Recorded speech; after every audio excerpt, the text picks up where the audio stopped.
Sir ఇప్పుడు అంటే ఒక గవర్నమెంట్ తలుచుకుంటే ఇమ్మీడియేట్‌గా ఇట్లాంటివి ఎట్లా సాల్వ్ చేయొచ్చు అన్నది ఉదాహరణ సార్. దివ్యాంగులకి ఒక సమస్య వచ్చింది సార్. నీట్‌లో గాని, ఐఐటీలో గాని వీటిల్లో ఈ గ్రేడింగ్ సిస్టమ్ వల్ల సబ్జెక్ట్స్ వల్ల కొంచెం వాళ్ళకి సీట్ రావడం కష్టమైతే 225 జీవో తీసుకొచ్చారు లోకేష్ గారు. ఆహ్, వారికి ఒక వాట్సాప్ మెసేజ్ ద్వారా వాళ్ళు ఇంటిమేట్ చేస్తే వెంటనే రెస్పాండ్ అయ్యి ఒక స్పెషల్ జీవో తెచ్చారు సార్.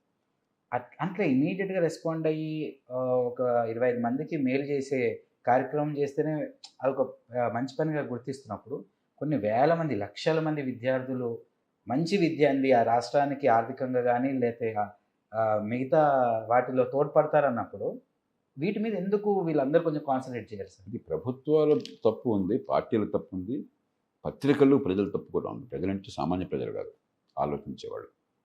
మనమంతా గుడ్డిగా టీచర్లందరూ టీచర్ రిక్రూట్మెంట్ ఆలోచిస్తున్నాం కానీ పిల్లలకి ఏ మేరకు విద్య అందుతుందని దాని మీద చర్చ వెళ్ళదు అసలు ఈ దేశంలో. ఒక స్కూల్ పెడితే విద్య ఉన్నట్లు లెక్క, దొంగ పరీక్షల్లో చెత్త పరీక్షల్లో మార్కులు వస్తే విద్య ఉన్నట్లు లెక్క. మనకి 100కి 95 మంది పాస్ అవుతున్నారు, 100కి 60, 70, 80 మందికి కొంతమందికి అయితే 10th క్లాస్లో ఇంటర్మీడియట్లో 98%, 99%. పొట్టకొస్తే అక్షరముఖ రావట్లేదు చాలామందికి. ఇది మనం పట్టించుకోవట్లేదు. ఇంజనీరింగ్ ఉంది, ఈ 2 రాష్ట్రాల దగ్గర ప్రస్తుతం బహుశా 3 లక్షల మంది ఇంజనీర్లు ప్రతి సంవత్సరం ఇంజనీరింగ్ అడ్మిషన్లు వస్తారు. అదో 4 లక్షలు కొంత తగ్గినట్టున్నాయి, కొన్ని కాలేజీలు మూసేశారు ఉపయోగం లేదని చెప్పనేసి. ఆయన ఇప్పుడు కూడా 2.5, 3 లక్షల మంది ఉంటారు. ఎన్నో రకాల సర్వేలు చెప్తున్నాయి ఇన్ని లక్షల మందిలో 100కి 10, 15 మంది మాత్రమే ఇంజనీరింగ్ ఏదో ఒకటి వచ్చు, కొంత నైపుణ్యం ఉంది, మిగతా కొంత మేరకైనా వికసించింది, అది కావాల్సిన స్థాయి మేరకు వికసించాల. మిగతా వాళ్ళందరికీ డిగ్రీ కాగితం ఉంది కానీ దేనికి పనికిరాదు. వాళ్ళ తప్పు కాదు, అది ఆ పిల్లల తప్పు కాదు. పరీక్షలు అని చెప్పంటే మనకి అయితే బట్టి పడితే 3 ఏళ్ల క్వశ్చన్ పేపర్లు బట్టి పడితే ఫస్ట్ క్లాస్ గ్యారంటీ. ఇక అది కూడా కష్టంగా ఉందని చెప్పి కాపీ కొడితే మ్యాథ్స్ కాపీయింగ్ పరీక్షల్లో ఇవాళ. దీన్ని మనం విద్య అనుకుంటే ఎట్లాగా? అందుకని మన చర్చ స్కూల్ బిల్డింగులకి, డబ్బుల కేటాయింపుకి, జీతభత్యాలకి, టీచర్ల రిక్రూట్మెంట్లకి పరిమితం కాకుండా దాన్ని పక్కన పెట్టేసి ఏ మేరకు నైపుణ్యం వస్తుంది, ఏ మేరకు పిల్లలు నేర్చుకుంటున్నారు, ఏ మేరకు తమ కాళ్ళ మీద తాము నిలబడుతున్నారు, ఏ మేరకు మంచి పౌరులు ఎదుగుతున్నారు, దానికి అది జరగకపోతే ఎందుకు జరగటం లేదు, జరిగేట్టు ఎలా చేయాలి, ఇతర దేశాలు ఏం చేస్తున్నాయి. ఒక చైనా ఉంది, మనలాంటి మనతో పోల్చదగ్గ దేశం. ఈ మధ్యకాలం దాకా 20-30 ఏళ్ల క్రితం దాకా మనం చైనా కంటే మనకే తలసరాదాయం ఎక్కువ ఉన్నది. ఇవాళ చైనా మనకు 5 రెట్లు అయిపోయింది. అది పక్కన పెట్టండి. చైనాలో విద్య ప్రపంచంలో ఏ దేశానికి తీసుకునే రీతిలో స్కూల్ స్థాయిలో అందుతుంది. అంతర్జాతీయ సర్వేల్లో ప్రతి సర్వేలో వాళ్ళు టాప్ 3లో టాప్ 4లో ఉంటున్నారు. మనం అట్టడుగుంటాం. మన తెలివితేటలు లేకనా? చైనీస్ పిల్లలకి తెలివితేటలు మన తెలివి లేకుండా దేవుడు ఏమైనా పుట్టించాడా? తెలివితేటలకు లోపం లేదు. అందుకని అసలు విషయంలోకి చర్చగా, అందుకని అంత లోతుగా మళ్ళీ మనం మాట్లాడాల్సిన అవసరం ఎందుకంటే మనకి విద్య అంటే ఇప్పటికి కూడా సమాజంలో అవగాహన లేదు. సమాజంలో పత్రికల్లో అవగాహన లేనప్పుడు పార్టీలు ఏం చేస్తాయి, ఓటు ఎక్కడుందంటే ఓటు కోసం వెళ్తాయి. ఇప్పుడు ప్రస్తుతం ఏంటి, చాలామంది విద్య అంటే టీచర్లను ఇంకా పెట్టేస్తే విద్య, ఉద్యోగం అంటే గవర్నమెంటే, కొంతమంది గవర్నమెంట్లో పెట్టుకుంటే ఉద్యోగం. ఈ రెండు కూడా పూర్తిగా అవాస్తవాలు. టీచర్లు పెడితే విద్య కాదు, గవర్నమెంట్లో రిక్రూట్ చేస్తే ఉద్యోగాలు కాదు. ఉపాధి వచ్చేది 100కి 97 మందికి మార్కెట్లో వస్తాయి. మన ఒంటి మీద ఉన్న ఏ వస్తువైనా, మన రూమ్లో ఉన్న ఏ వస్తువైనా, మన ఇంట్లో ఉన్న ఏ వస్తువైనా కూడా గవర్నమెంట్ తయారు చేయాలి. మరి ఆ తయారు చేసే దాని నుంచి మనకి విద్య వస్తుంది, మనకి ఉపాధి వస్తుంది. మరి అలాంటిది గవర్నమెంట్ చేయాల్సిన పనులు గవర్నమెంట్ పక్కన పెట్టేసి తయారుగా ఉద్యోగులను తీసుకుని వాళ్ళు పని చేయకుండా ఉండి జీతాలు మార్కెట్ కంటే 3 రెట్లు 4 రెట్లు ఎక్కువ ఇచ్చి ఆ పైన లంచాలు కూడా మీకు ఏర్పాటు చేసి అది ఉపాధి అంటే ఎవరికి వస్తుంది? మీరంతా పోటీ పడ్డా కూడా 100 ఉద్యోగాలు అంటే 1,00,000 మంది పోటీ పడుతున్నారు, 100 మందికి వస్తుంది. సరే మీరు తంటాలు పడతారు, కోచింగ్ ఇన్స్టిట్యూట్స్ ఉంటాయి, వాళ్ళు కోట్లు చేసుకుంటారు, పిల్లలు చాలా కష్టపడతారు, హైదరాబాద్ మరో చోటకు పోయి ఆ కోచింగ్ ఇన్స్టిట్యూట్ చేరి మరి పైన బయట హాస్టల్లో ఉండి తంటాలు పెడతారు, దాంట్లో డబ్బులు ఖర్చు పెడతారు. చివరికి వచ్చేది 100 మందికే కదా. మిగతా 99,900 మంది సంగతి ఏంటి? వాళ్ళు కదా సమాజంలో అందరికి కావాల్సిన ఉత్పత్తి చేసేది. మనం మర్చిపోయినాం. సమాజంలో ఇది అర్థం కాకుండా రాజకీయ పార్టీలు ఏం చేస్తున్నాయి, బిడ్డ నేను గవర్నమెంట్లోకి వస్తే కొన్ని వేల ఉద్యోగాలు ఇచ్చేస్తా, కొన్ని వేల ఉద్యోగాలు ఇచ్చేస్తా. మనం అందరం కూడా నాకు వచ్చేస్తుంది అనుకుంటున్నాం. మనం ప్రపంచంలో ఎక్కడ ఎట్లా ఉండదు. కాబట్టి మనం చాలా లోతుకెళ్ళాలి. ఈ పార్టీ ఆ పార్టీ పక్కన పెడదాం. ప్రభుత్వాన్ని తిట్టిన ప్రయోజనం లేదు. మనలో కూడా చైతన్యం పెరగాలి, నిజమైన చర్చ కావాలి. వాడు వీడిని తిట్టాడు, ఈయనని తిట్టాడు. పత్రికలో ఏ రోజు హెడ్లైన్స్ చూసినా కూడా రేవంత్ రెడ్డి గారు కేసీఆర్ని తిట్టాడు, కేసీఆర్ గారు రేవంత్ రెడ్డి గారిని తిట్టాడు, లేకపోతే మరొక ఆయన మరి. ఇది మన చర్చ. విద్య గురించి, ఆరోగ్యం గురించి ఎక్కడ చర్చ ఉండదు సార్. ఇప్పుడు రాజకీయ పార్టీలు కానీ ప్రభుత్వాలు కానీ సార్, అంటే ఇప్పుడు రిజల్ట్స్ వచ్చాయనుకోండి సార్, వీళ్ళు కూడా ఈ మాస్ కాపీయింగ్ కానీ లేకపోతే కరెక్షన్ కూడా ఏదో మామూలుగా చేసేద్దామని ఎందుకు ఆలోచిస్తున్నారంటే సార్, సమాజం నుంచి ఒకరు నిజంగా కానీ వీరు పర్ఫెక్ట్గా కరెక్షన్ చేస్తే అందులో 40% 30% మంది పాస్ అయ్యారు, మిగతా వాళ్ళందరూ ఫెయిల్ అయ్యారంటే రాజకీయ పార్టీలు తిడతాయి కానీ ప్రభుత్వాలేమో ప్రజలు ఏంటి మా పిల్లలకి విద్య అందించలేదా, మరి ఇంత ఘోరంగా ఉంది పరిస్థితి అని తల్లిదండ్రులు అంటారు ప్రభుత్వాలు. వీటి వల్ల ప్రభుత్వాలు కూడా దీన్ని నిర్లక్ష్యం చేసి బయటికి రాకుండా చూసే ప్రయత్నం ఒకటి. రాజకీయ పార్టీలు ఏంటో నిజాన్ని సరే ఒక నిజమైన కరెక్ట్ ఎగ్జామ్ పెట్టి అసలు నిజంగా మన సమాజంలో మన రాష్ట్రంలో పిల్లలకి ఎంత ఆలోచన ఉంది, ఎంత మేధస్సు ఉందో టెస్ట్ చేద్దామని చెప్పి అన్ని రాజకీయ పార్టీలు ఒకసారి కూర్చుంటే అంత బయటపడుతుంది. కానీ అందుకే శివ, అప్పుడు పరీక్షల్లో మార్కులను బట్టి పాస్ అయిన దాన్ని బట్టి మనం నైపుణ్యాన్ని నిర్ణయిస్తే చాలా దెబ్బతింటాం, మనం మోసం చేసుకుంటాం. మన పిల్లలకి తెలివితేటలు ఏ రకంగానూ తక్కువ కాదు, పేద కుటుంబాల్లో సైతం, ఈ కులం ఆ కులం తేడా లేకుండా. అందుకని నిజంగా సరైన విద్యా వ్యవస్థను ప్రవేశపెట్టినట్టయితే 100కి 35 మంది కాదు, 100కి 100 మంది పాస్ అవుతారు. కానీ పనికొచ్చే రకంగా పాస్ అవుతారు, వాళ్ళ జీవితాలకి వాళ్ళ చుట్టూలో పనికి వస్తారు. ఆ చెప్పే ఓపిక లేక, ఆ ప్రయత్నం చేసే ఓపిక లేక నటిస్తున్నాం మనం. అది ఉత్పత్తి మార్కులు చూపెట్టి అందరూ పాస్ అయిపోయి దీనికి పని రాకుండా పోతే ఉపయోగం ఏంటి? ఈ ప్రభుత్వమే ఇందాక చెప్పాను నేను, 100 మంది 100లో 195 మంది పాస్ అయ్యారని చెప్తున్నారు. నేషనల్ అచీవ్మెంట్ సర్వే అని చెప్పని ఆ తరగతిలో 8వ తరగతి అనుకోండి, 8వ క్లాస్లో ఈ పిల్లలు ఒక సగటును నేర్చుకుంటే ఏ మేరకు నేర్చుకోవాలి, ఏం తెలియాలి అని వాళ్ళు సర్వే చేస్తే 8వ క్లాస్లో ఉండాల్సిన ప్రమాణాలు 25 మందికి 30 మందికే ఉంటున్నాయి. గవర్నమెంట్ లెక్కల ప్రకారం, government survey, national achievement survey government survey. ఈ గవర్నమెంటే పరీక్షలు పెడితే 96% పాస్ అవుతున్నారు. ఇక్కడ సర్వేస్లోనేమో 20 నుంచి 30 సర్వే చేస్తే 25-30 వాళ్ళే చెప్తున్నారు. సిగ్గు ఉండదు మీకు? కనిపించట్లా మీకు? ఈ నేషనల్ అచీవ్మెంట్ సర్వేలో 100కి 100 మందికి రావాలి. కరెక్ట్. అప్పుడు రెండు సమానమైనట్టు, నిజమైన 8వ తరగతిలో ఇగో ఈ స్థాయిలో నేర్చుకోవాలి, అది అందరూ నేర్చుకోవాలా? కొందరు ఇంకెక్కువ నేర్చుకోవచ్చు. 10వ తరగతిలో ఈ స్థాయి వరకు వాళ్ళకి విద్యా నైపుణ్యం అందాలి, అందరికి కావాలి. అది రావటం లేదంటే మీరు పాస్ చేస్తే ఉపయోగమే ఉంది? ఎవరిని మోసం చేయడం కోసం? అంచేత మన పిల్లలకి తెలివితేటల లోపం లేదు, వీళ్ళకి చేతగాక, లేకపోతే బేదల పిల్లలు బాగుపడడం ఇష్టం లేక, మనకు బానిసలుగా ఎల్లకాలం ఉండే మనుషులు కావాలి అని చెప్పిన భావంతోనో, అసమర్థత వల్ల, అవినీతి వల్ల, ప్రజలంటే ప్రేమ లేకపోవటం చేత ఒక పెత్తందారి స్వభావంతో దీన్ని కొనసాగిస్తున్నారు తప్పితే మంచి విద్యను ఏర్పాటు చేస్తే బాగుపడేది బేదలు. ఎందుకంటే డబ్బున్న వాళ్ళకి ఎలా వాడు ఆ పిల్లలు వాజములైనా కూడా తంటాలు పెడుతున్నారు, వాళ్ళు ట్యూషన్ తెచ్చుకుంటున్నారు, ఖరీదైన ప్రైవేట్ స్కూల్లో పెట్టుకుంటున్నారు, సిఫారసులు చేసి తంటాలు పడుతున్నారు వాళ్ళు.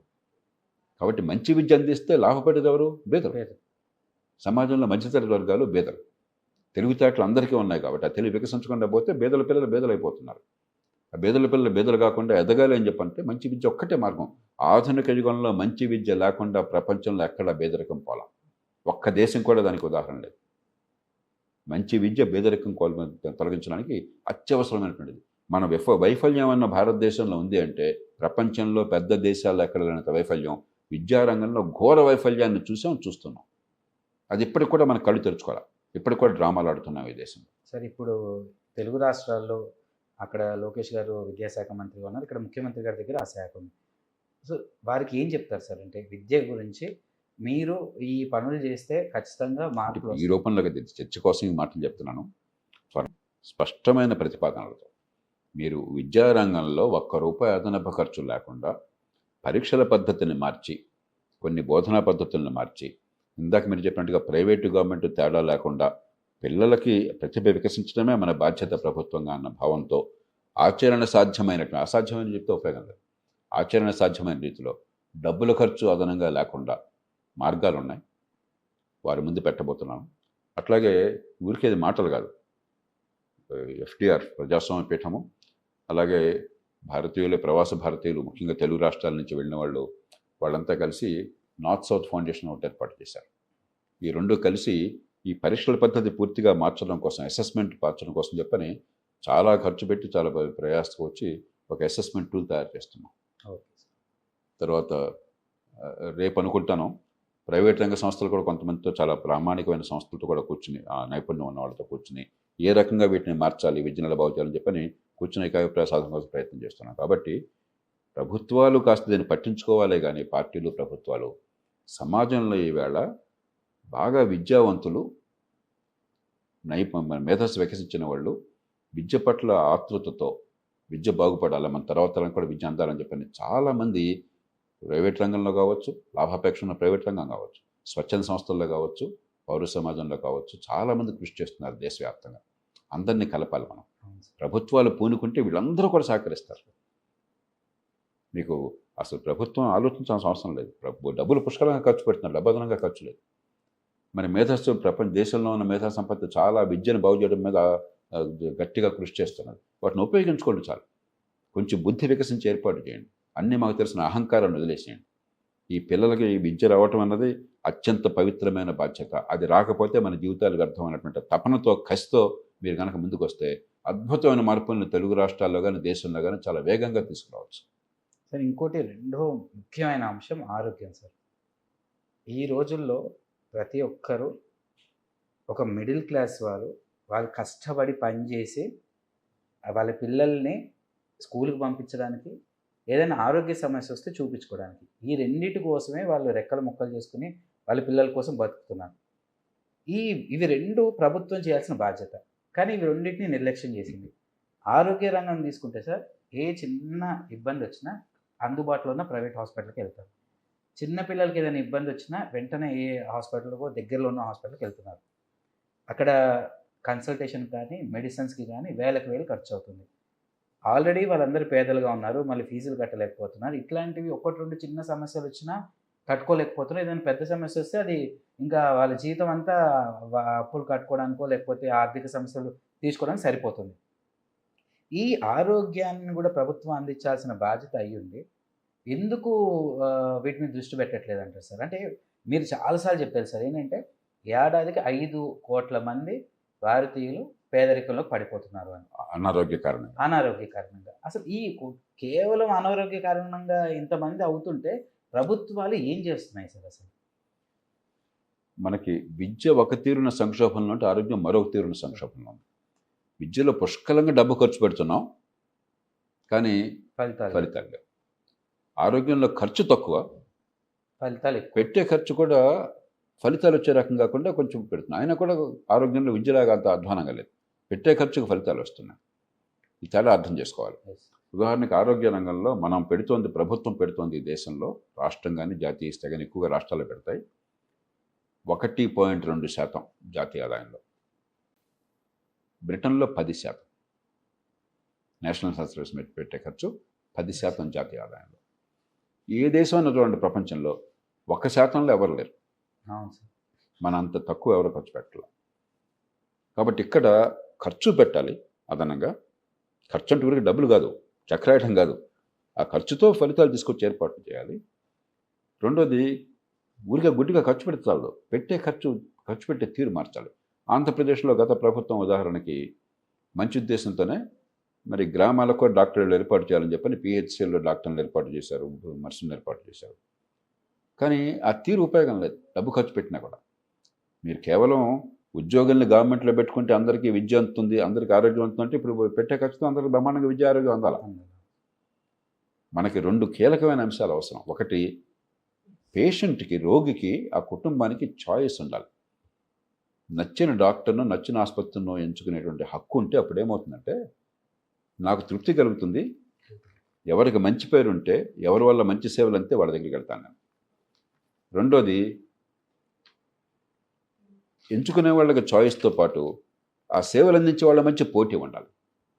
గవర్నమెంట్ ఉద్యోగులు అనుకోండి, నా దగ్గర పిల్లలు నేర్చుకోకపోయినా నాకేం తేడా ఉండదు, నా జీతం తేడా ఉండదు, నా బతుక్కి తేడా ఉండదు. అలాగే పిహెచ్సియో మరో చోటో ఆ పేషెంట్లని సరిగ్గా చూసినా చూడకపోయినా కూడా నా ఆదాయం తేడా ఉండదు, నా జీతం తేడా ఉండదు, నా భవిష్యత్తు తేడా ఉండదు. అప్పుడు విద్య ఎందుకు అంత, ఆరోగ్యం ఎందుకు అందుతుంది? అందదు.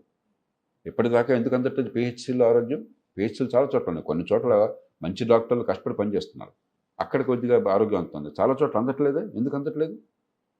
అంచేత ఖర్చు పెట్టడం అవసరం, పెట్టే ఖర్చు కూడా ఈ చాయిస్ అండ్ కాంపిటీషన్, సేవలు అందించే వాళ్ళ మధ్య పోటీ ఉండే రీతిన, అలాగే ఆ సేవలు పొందే వాళ్ళకి స్వేచ్ఛ ఉండే రీతిన.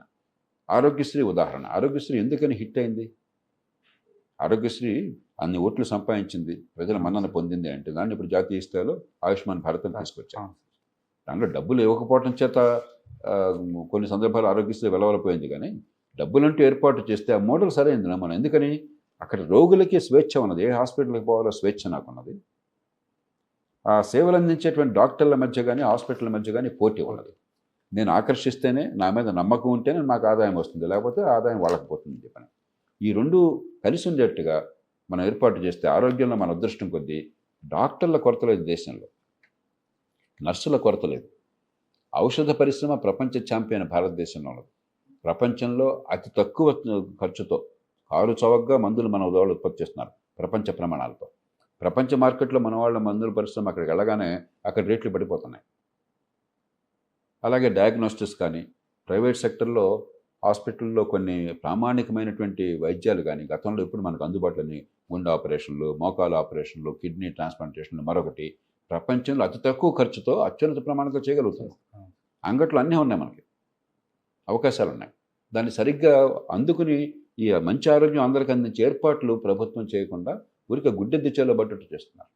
ఈ రెండు కూడా విద్య ఒక రీతిని, విద్యలో ఖర్చు కూడా పెట్టక్కర్లేదు, ఆరోగ్యంలో కొంత అదనపు ఖర్చు ఉంటుంది.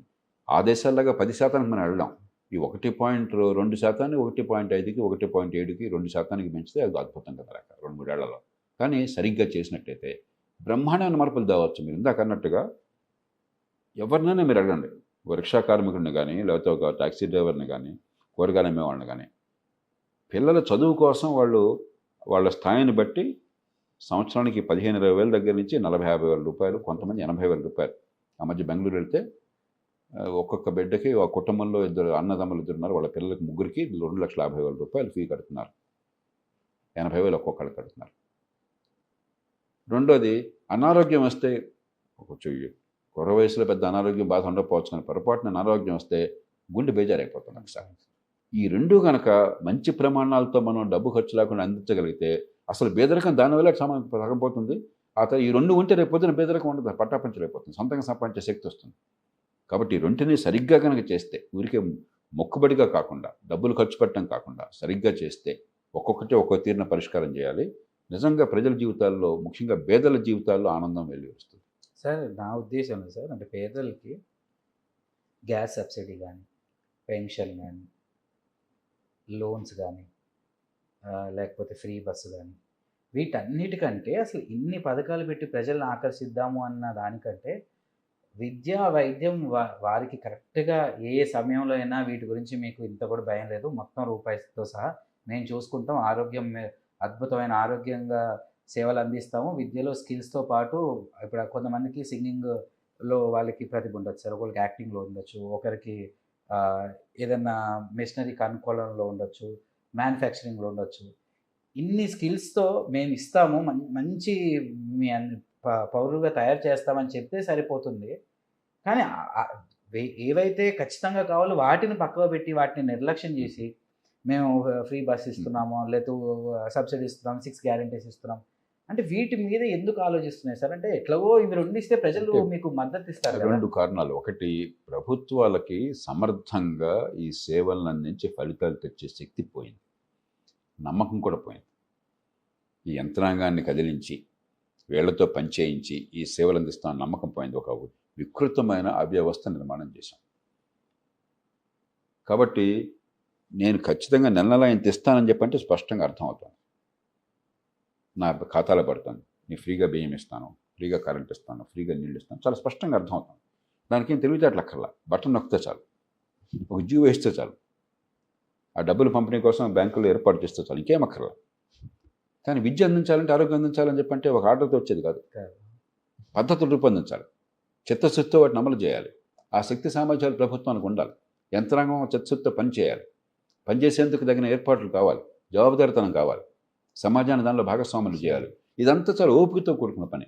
అరే డబ్బులు సంపాదనలో పడిపోయిన మనకి 40 కోట్లు ఖర్చు పెట్టాను ఎమ్మెల్యే ఓటు కోసం అని చెప్పని ఇంకో 100 కోట్లు సంపాదించాలి అర్జెంటుగా, ఈ గొడవ అంటే మధ్యలో ఇదంతా ఏంటి? పరిపాలన ఏంటి? విద్య అందించడం ఏంటి? ఆరోగ్యం అందించడం ఏంటి? ఈ లోతు ఏంటి? ఈ గొడవ ఎందుకు ఇదంతా? పిచ్చోళ్ళకి వదిలేద్దాం. జేపీ లాంటి వాళ్ళకో, శివ లాంటి వాళ్ళకి వదిలేద్దాం. మనకు వేరే పనులు ఉన్నాయి, చాలా ముఖ్యమైన పనులు. మన వాళ్ళు పదవులు పంచారం చేసుకోవాలా, కాంట్రాక్టులు పొందాలా, పోలీస్ స్టేషన్లో పైరువీలు చేసుకోవాలా, లంచాలు మింగాలి అదే పనిగా ఎక్కడ దొరికితే అక్కడ. దాంట్లో పడిపోయినాం మనం. రెండోది ఏమైంది? ఈ మాట కొంచెం క్రూరంగా ఉంటుంది. సమాజంలో సంపన్న వర్గాలకి, ఎగువ మధ్యతరగతికి పెద్ద ఇబ్బంది లేదు.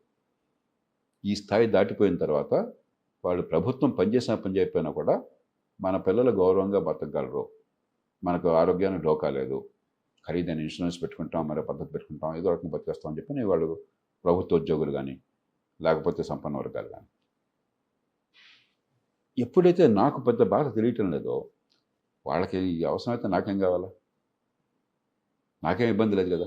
వాళ్ళు ఎట్లా ఓటేస్తున్నారు కదా, అధికారంలో కూర్చోబెడుతున్నారు కదా, ఎవరో జనం అడగట్లేదు కదా దీన్ని ఖచ్చితంగా అని చెప్పని ఆ కారణం కూడా కొంత కావచ్చు.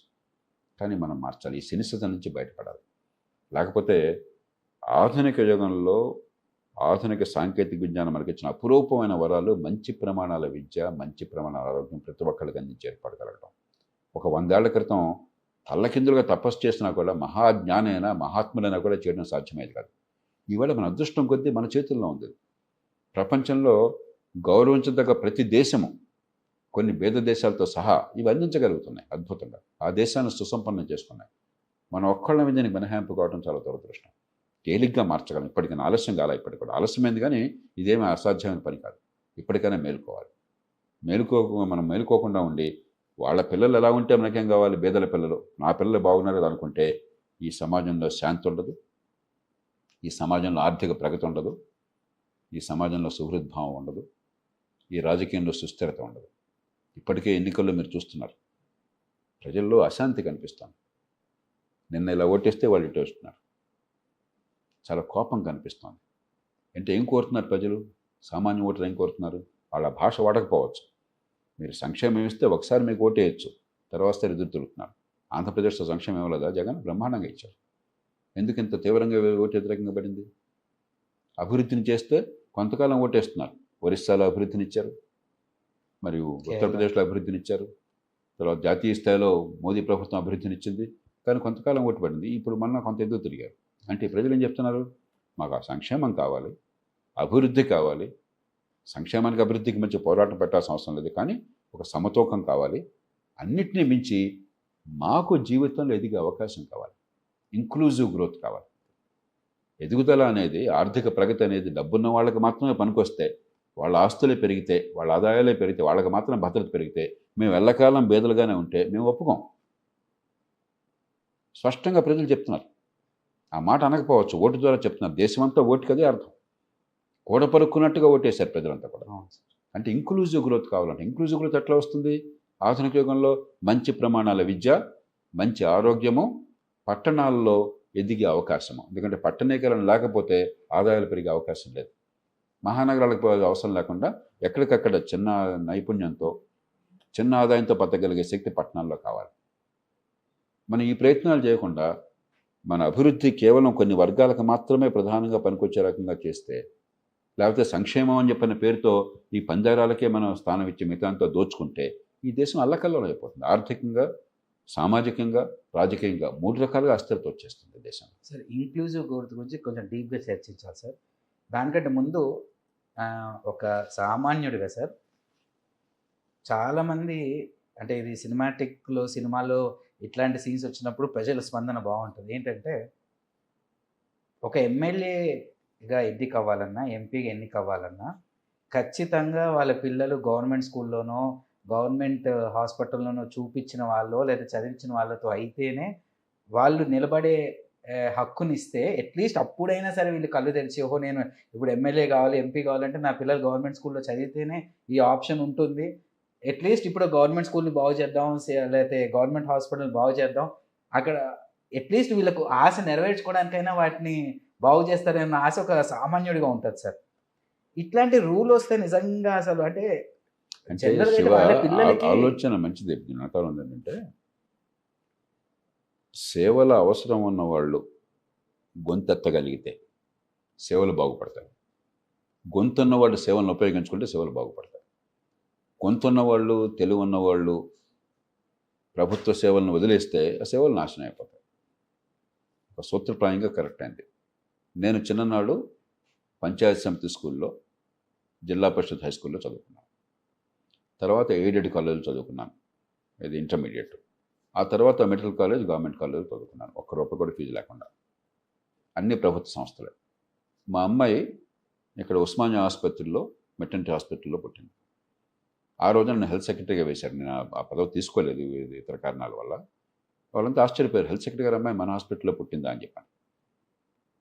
అది అపురూపం అయిపోయింది. ఆనాటికి ఒక ఐఏఎస్ అధికారి కూతురు లేకపోతే కొడుకు గవర్నమెంట్ ఆసుపత్రిలో పుడతారని ఊహించడానికి సాధ్యం కాని పరిస్థితి వచ్చేసింది. కాబట్టి సేవల అవసరం సమాజంలో పరపతున్న వాళ్ళకి, అధికారం ఉన్న వాళ్ళకి, బాధ్యత ఉన్న వాళ్ళకి ఉంటే ఖచ్చితంగా సేవలు బాగుపడతాయి. కానీ మనం ఎంత అధ్వానంగా చేశామంటే విత్తు ముందా చెట్టు ముందా అని చెప్పాను. ఇప్పుడు ఇది చేయగలిగితే బ్రహ్మాండంగా ఉంటుంది, కానీ రాజ్యాంగం మా హక్కులు కాలు రాచారు. నా స్వేచ్ఛగా నేను చేసిన అవకాశం ఉంటే అంటే వెంటనే కోట్లు అడ్డుకుంటాయి. నేను ఫ్రాంక్గా చెప్తాను. రెండోది, అమ్మ పెట్టు తడుక్కు తిననివ్వదు. ఇప్పుడు స్కూళ్ళు బాగుపడితే మా పిల్లల్ని పెడతామండి.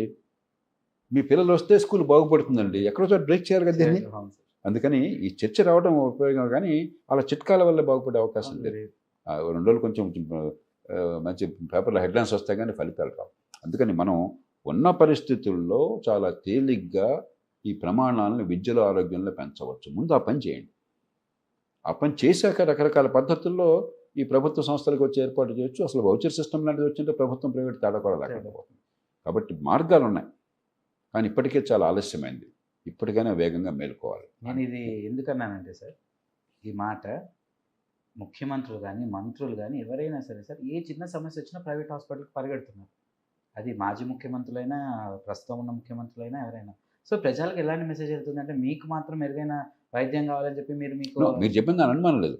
కానీ నేను ఇప్పుడు దాని మీద అనవసరంగా విమర్శించాను. ఎందుకంటే అది హిట్టింగ్ బిలో ద బెల్ట్ అంటారు.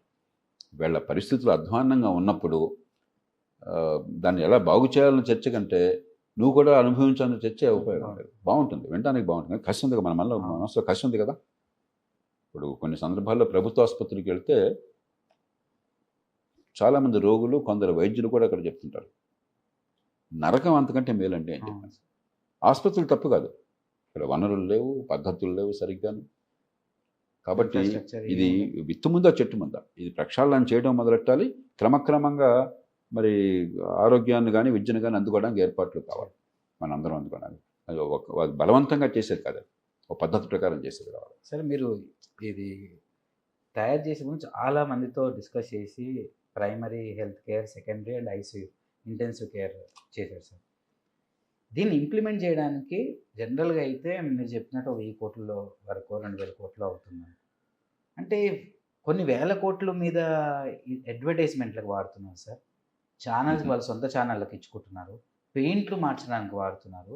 కానీ కొన్ని వందల మంది, లక్షల మంది, కోట్ల మంది బ్రతుకు, ఆరోగ్యము వీటి మీద పెట్టడానికి ఆలోచిస్తున్నారు. ఎందుకంటే సార్ అంటే డబ్బు లేకపోవటం కాదు, లేకపోతే పేదరికం డబ్బు విషయంలో కాదు, ఈ విషయంలో మేధస్సు విషయంలో, మనస్సు విషయంలో. ఇది ఉంటే మన దేశం, మన అదృష్టం. ఎన్ని సమస్యలు ఉన్నా కూడా చాలా తక్కువ ఖర్చుతో చాలా వేగంగా మార్పులు తెచ్చే అవకాశం ఈ దేశానికి ఉంది. నేను మళ్ళీ చెప్పేది అది. నిరాశపడాల్సిన అవసరం లేదు, నేను ఆశావాదిని. చాలా అధ్వాన్నంగా ఉన్నా కూడా చాలా వేగంగా బాగు చేయడం సాధ్యం. కానీ లోతుగా ఆలోచించి తగ్గట్టుగా ప్రక్రియ ఏర్పాటు చేయాలి. కానీ గుడ్డెద్దు చేలో పడ్డట్టు ఏదో ఒక ఆర్భాటం చేస్తే ఉపయోగం లేదు. లోతైన పరిశీలన కావాలి, సందర్భాన్ని బట్టి ఫ్లెక్సిబిలిటీ కావాలి, మార్పులు చేపులకు అవకాశం కావాలి. అనుకున్న ఫలితాలు రాకపోతే దాన్ని అనుభవించి పాఠాలు నేర్చుకోవాలి. పరిపాలన అంటే అర్థం అదే. పరిపాలన అంటే ఒక రాజుగారు ఒక ఆదేశం ఇవ్వగానే, హుకుం జారీ చేయగానే జరిగిపోదు. దేవుడు వరం ఇచ్చాడు, వరం కాగానే అది మాయలు మంత్రాలు జానపద సినిమాల్లో కనిపిస్తాయి అంతే. నిజమైన జీవితంలో మీరు విషయం అర్థం చేసుకుని దానికి తగ్గట్టుగా ఏర్పాట్లు చేయాలి. నిరంతరం దాన్ని పర్యవేక్షిస్తూ ఉండాలి.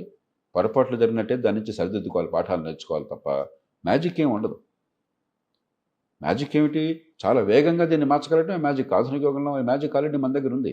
దాన్ని ఉపయోగించుకోకపోవటం మన మేధస్సు లేకపోవటం, మనసు లేకపోవటం అంతే. కాబట్టి తేలిగ్గా చేయొచ్చు. అయింది అయిపోయింది, జరిగిన దాని గురించి మనం బాధపడద్దు. ఇప్పుడు వేగంగా చేద్దాం. ఇప్పుడు కూడా తలుచుకుంటే చాలా రంగాల్లో బ్రహ్మాండంగా చేస్తున్నాం. ఎందుకు చేయగలుగుతున్నాం? అక్కడ ఆరోగ్య రంగంలో టీకాలు బ్రహ్మాండంగా ఉత్పత్తి చేస్తున్నాం ఈ దేశంలో. టీకాలు అందరికీ 100 కోట్ల మందికి టీకాలు అందించాం ఈ దేశంలో. అవును సార్. కోవిడ్ టీకాలు ప్రపంచంలో ఏ దేశంలో ఇంతమందికి ఇంత వేగంగా సులభంగా అందించలేదు. కాబట్టి మనసు పెడితే కొన్ని చేయగలుగుతున్నాం. మిగతా ఎందుకు చేయలేకపోతున్నాం? మనసు లేదు, బుద్ధి ఉపయోగించట్లా. సార్ ఇప్పుడు రేవంత్ రెడ్డి గారు ఈ మనము మెడికల్ సైడ్ చాలా స్ట్రెంథన్ అవ్వాలి అని చెప్పి శంషాబాద్ దగ్గరలో నేను ఫార్మాసిటీ లాంటిది ఒకటి ఏర్పాటు చేసి ప్రపంచంలో ఎక్కడెక్కడ ఏ వైద్యానికి లేని చికిత్సలు కానీ లేకపోతే ఔషధాలు కానీ మన దగ్గర తయారు చేయడానికి నేను పూనుకుంటానని చెప్పారు సార్. దాని గురించి మీరు ఏమంటారు? ఇప్పుడు ఏదన్నా చేయండి, కానీ మౌలికంగా ఈ ఫౌండేషన్స్ పునాదులు బలంగా లేకపోతే ఉపయోగం లేదు. ఫార్మా పరిశ్రమ ఇండియాలో ప్రపంచ ఛాంపియన్. ప్రపంచంలో మనకి ఇంటలెక్చువల్ ప్రాపర్టీ రైట్స్ వల్ల పేటెంట్ ఉన్న మందులు మినహాయిస్తే మిగతా విషయాల్లో భారతదేశంలో ఉత్పత్తి చేయని మందు లేదు. ప్రపంచంలో ఏ దేశంతోనో కూడా సమానంగా ప్రమాణాలతో పోటీ పడుతున్నాం. ఖరీదులు అందరికంటే చౌకగా ఇవ్వగలుగుతున్నాం. ఆ శక్తి మనకున్నది. ఇంకా చేయగలం, ఇంకా చేద్దాం, ఇంకా బ్రహ్మాండం చేద్దాం. అలాగే మన గవర్నమెంట్ మన ప్రైవేట్ ఆసుపత్రుల్లో లక్షల మంది ఇతర దేశాల నుంచి వచ్చి ఈ దేశానికి 10,000 కోట్ల రూపాయలు మనకిచ్చి ఇక్కడ వైద్యం పొందుతున్నారు. మనం కొంచెం బాగు చేస్తే డబ్బున్న దేశాల నుంచి కూడా వస్తారు ఇక్కడి నుంచి. ఆ శక్తి మనకుంది. కానీ మన దేశంలో పేదలకు అందట్లేదు, మన దేశంలో సామాన్యులకు అందట్లేదు. అవును సార్. అలాగే మన ఐఐటీల నుంచి వచ్చిన వాళ్ళు కానీ మరి సంస్థల నుంచి వచ్చిన వాళ్ళు కానీ ప్రపంచంలో ఈ టాప్ కంపెనీస్ అన్నింటిలో వాళ్ళు చీఫ్ ఎగ్జిక్యూటివ్స్ ఉన్నారు. ఒక మైక్రోసాఫ్ట్ దగ్గర నుంచి, గూగుల్ దగ్గర నుంచి, పెద్దవాళ్ళ నుంచి. మనం ఎవరికి రుజువు చేయాల్సిన అవసరం లేదు. కానీ అదే దేశంలో తెలివితేటలని మేధస్సు వికసించగా కోట్లాది మంది పిల్లలు మరి చిన్న వయసులోనే వాళ్ళ జీవితం అంతా హరించిపోతాం. కాబట్టి ఈ పునాదులు బలం చేయండి, ఖచ్చితంగా ఇవి చేయాలి, దానిలో అనుమానం లేదు. ఈ పునాదులు కావాలి, అందరికీ సేవలు అందించే ఏర్పాటు కావాలి, ఎపెక్స్ లెవెల్లో ఎక్సలెన్స్, ఇన్స్టిట్యూషన్స్ ఆఫ్ ఎక్సలెన్స్ కావాలి. అలా కాకుండా ఇది లేకుండా అది ఒక్కటే ఉంటే చాలు, అది లేకుండా ఇది ఒక్కటే ఉంటే దేశం ఒక మాదిరిగా ఉంటుంది. కాబట్టి అన్నిటి సమగ్రమైంది. పెద్ద దేశం మనం, ఎదుగుతున్న దేశం. ఇప్పుడు ప్రపంచంలో 5వ శక్తిగా ఉన్నాం, రేపు పొద్దున 3 కావాలనుకుంటున్నాం. చాలా వేగంగా ఇవాళ $4 ట్రిలియన్ ఉంటే ఇంకొక 20-25 ఏళ్ల కంటే మా జీవిత కాలంలోనే బహుశా ఒక $15-16 ట్రిలియన్, $20 ట్రిలియన్ మెలగలం. ఆ అవకాశం మనకు ఉన్నప్పుడు అన్ని రంగాల్లో చేయాలి. కానీ పునాదులు లేకుండా మనం ఏం చేసినా ఉపయోగం లేదు. బలమైన పునాదులు కావాలి. సో ఇప్పుడు ఆరోగ్యం గురించి మీరు ముఖ్యమంత్రి గారిని, ఇప్పుడు అటు చంద్రబాబు నాయుడు గారు కానీ ఇటు రేవంత్ రెడ్డి గారిని ఆరోగ్యానికి సంబంధించినది అందించి అందులో దాన్ని కస్టమైజ్ చేయాలి. మన రాష్ట్రాల్లో 2 రాష్ట్రాల్లో 2 రకాల పరిస్థితులు ఉన్నాయి. దాన్ని బట్టి కస్టమైజ్ చేసి తక్కువ ఖరీదుతో, ఎందుకంటే ప్రభుత్వాల దగ్గర డబ్బులు లేవు, ఇప్పటికే ఎక్కువ కమిట్ అయిపోయినారు, అప్పుల పాలైపోతున్నారు. కాబట్టి తక్కువ ఖర్చుతో ఎక్కువ ఫలితాలు రావాలి. అలా కాకుండా గొంతెమ్మ కోట్లు కూడా లక్షల కోట్లు ఖర్చు పెట్టమంటే ఎవరో చేయలేరు. జాతీయ స్థాయిలో చేయలేరు, రాష్ట్రాల్లో కూడా చేయలేరు. అది సాధ్యం, మన అదృష్టం కొద్దీ అది అవసరం. 2 రాష్ట్రాలకు అవసరం, దేశానికి అవసరం. సార్ ఇప్పుడు ఈ లాస్ట్ ప్రశ్న సార్, సోషల్ మీడియాలో ప్రతిదీ మనం చూస్తుంటాం సార్. అంటే ఉపయోగపడేవి చాలా తక్కువ ఉంటాయి, ఉపయోగం లేనివి చాలామంది ఇష్టం వచ్చినట్టు మాట్లాడుతుంటారు. రీసెంట్గా కొంచెం ఎడ్యుకేటెడ్ పీపులే సోషల్ మీడియాలో కొంచెం శృతి మించి మాట్లాడి, టెక్నాలజీ అద్భుతంగా మన మనస్సుల్ని విశాలం చేయొచ్చు, ఆలోచనలు పెంచవచ్చు, సమాజాన్ని సంఘటితం చేయొచ్చు. అదే టెక్నాలజీ మూర్ఖంగా వాడినట్లయితే అజ్ఞానాన్ని పెంచవచ్చు, అసహ్యాన్ని పెంచవచ్చు, రోతని కలిగించవచ్చు. అది వాడేవాడి చేతిలో ఉంటుంది.